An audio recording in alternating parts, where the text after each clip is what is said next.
David Willey and David Fletcher.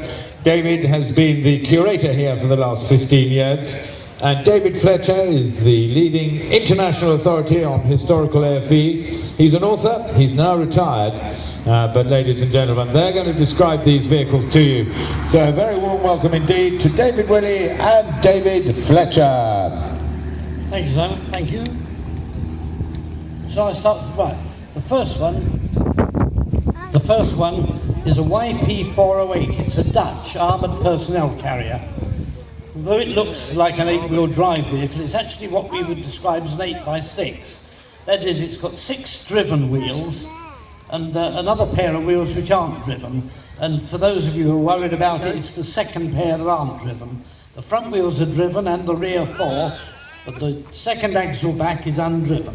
It's an APC, it's powered by a DAF 6-cylinder inline engine, and it's capable of carrying up to 10 men in the infantry carrying role.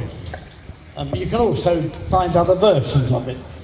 The Dutch Army had ambulance versions and a version towing a 120mm mortar, which is rather a specialised version.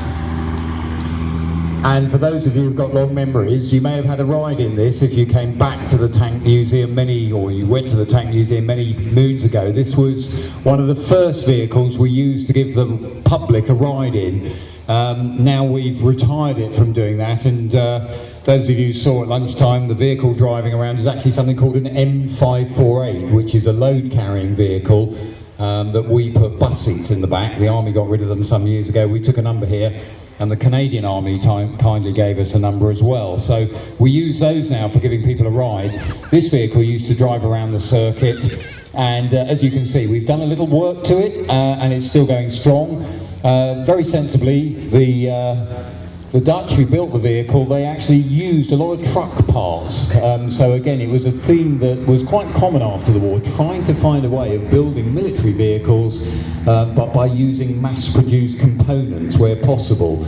You can either do a bespoke vehicle, and we'll see one of those in a moment, or try and use things that are produced in a lot more numbers, and of course that makes it cheaper.